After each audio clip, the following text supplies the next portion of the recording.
পঞ্চায়েতে রাজ দিবস উপলক্ষে রাজ্যের শ্রেষ্ঠ গ্রাম পঞ্চায়েতগুলোকে আজ পুরস্কৃত করা হয়েছে।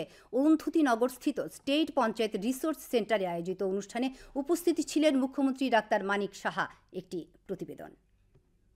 পঞ্চায়েত রাজ দিবস উপলক্ষে রাজ্যের গ্রাম পঞ্চায়েতগুলোকে উৎসাহ প্রদানের জন্য আজ আনুষ্ঠানিকভাবে সেরা ব্লক সেরা পঞ্চায়েতগুলোকে পুরস্কৃত করা হয়েছে।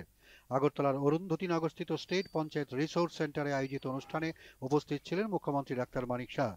জলবায়ু এবং গ্রিন এনার্জি সুষ্ঠুভাবে বাস্তবায়িত করার জন্য মোহনপুর ব্লকের রাঙাছড়া গ্রাম পঞ্চায়েতকে পুরস্কৃত করা হয়েছে। আত্মনির্ভর ভারত গঠনে বিশেষ ভূমিকা গ্রহণের জন্য হাজামারা ব্লকের বরকাঠাল ভিলেজ কমিটি প্রথম পুরস্কার পেয়েছে। এছাড়াও ই গভর্নেন্স সুষ্ঠুভাবে বাস্তবায়িত করার লক্ষ্যে পশ্চিম মজলিশপুর গ্রাম পঞ্চায়েতকে পুরস্কৃত করা হয়েছে। অনুষ্ঠানে জলবায়ু বিষয়ক আত্মনির্ভর পঞ্চায়েত গঠন সহ বিশেষ বিভাগের সেরা 3টি পঞ্চায়েত 3জন অফিসিয়ালকে পুরস্কৃত করা হয়।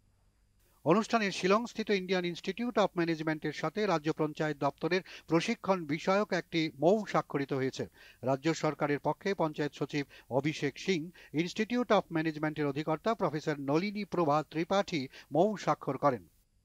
পুরস্কার প্রদানের পাশাপাশি স্টেট পঞ্চায়েত রিসোর্স সেন্টারের স্মার্ট অফিস মাসিক পত্রিকা গ্রামীণ সৃজনের আবরণ উন্মোচন করেন মুখ্যমন্ত্রী। এছাড়াও রাজ্যের সবকটি পঞ্চায়েতকে দিব্যাঙ্গন বান্ধব পঞ্চায়েত হিসেবেও ঘোষণা করা হয়। মুখ্যমন্ত্রী ডাক্তার মানিক সাহা অনুষ্ঠানে বক্তব্য রাখতে গিয়ে রাজ্যের পঞ্চায়েতগুলোর সাফল্য তুলে ধরেন। তিনি কর্মীদের দক্ষতা বৃদ্ধির উপর গুরুত্ব দেন। পঞ্চায়েতগুলোকে আরও সুন্দরভাবে সাজিয়ে তোলার পাশাপাশি সময়ের মধ্যে যাতে সরকারি বরাদ্দ অর্থ খরচ হয় তার উপরও জোর দিয়েছেন তিনি। মুখ্যমন্ত্রী 1 বছরের কাজের পরিকল্পনা করে স্থায়ী সম্পদ তৈরি করার পরামর্শ দিয়েছেন। ভিতর থেকে আসতে হবে যে আমার কিছু একটা করার প্রয়োজন। এই যে দেশের জন্য ভাবনা, রাজ্যের জন্য যে ভাবনা, সেটা কিন্তু আমাদের ভিতর থেকে আসতে হবে। অনেক জিনিস আমাদের খারাপ জিনিসগুলো মাথায় আসে, একটু চিন্তা করতে হবে যে আমি আমার এই মাটিতে আমার জন্য, এই মাটির জন্য, আমার দেশের জন্য কিছু করার প্রয়োজন।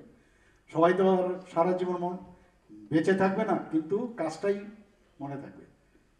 তো সেইভাবে আপনারা যদি আরও বেশি কাজ করেন, এবং আমি যারা এখানে সভাধিপতিরা আছেন, দপ্তরের সচিব শুদ্ধ সবাইকে আমি একটাই অনুরোধ রাখবো যে 1 মাসের মধ্যে আপনারা চেষ্টা করবেন, যদি এখনো আপনারা গ্রাম সভা ইত্যাদি করেন, কিন্তু 1 মাসের একটা বছর 1 মাসের মধ্যে করুন যে রোড ম্যাপ আপনি আগামী দিন কি কি করতে চান, এবং তার শিডিউল বানিয়ে সেগুলো সম্পন্ন হয়েছে কিনা তার মনিটরিংয়ের ব্যবস্থা নিশ্চয়ই আপনারা করবেন।